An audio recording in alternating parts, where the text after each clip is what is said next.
مرحلة مهمة جدًا، يعني بتشكل نقطة نقطة مهمة جدًا في حياتي يعني. إمم.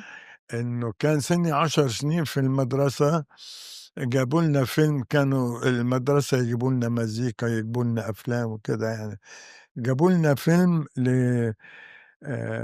حياة قائد أوركسترا مايسترو إيطالي إمم. اسمه لسه فاكر اسمه لغاية دلوقتي، كان عمري 10 سنين، اسمه روبرتو بنزي. آه. كان عمره 13 سنة لمّا احترف قيادة الأوركسترا. ياه!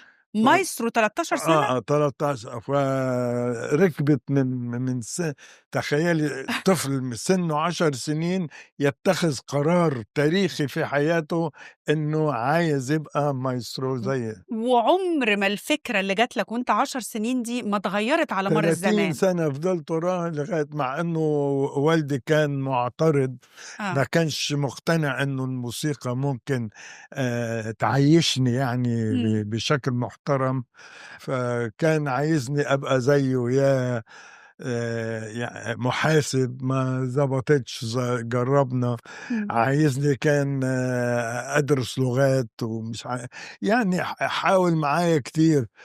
فكان قايل لي قبل ما تاخد البكالوريا ما فيش تفكير في الموسيقى. إمم.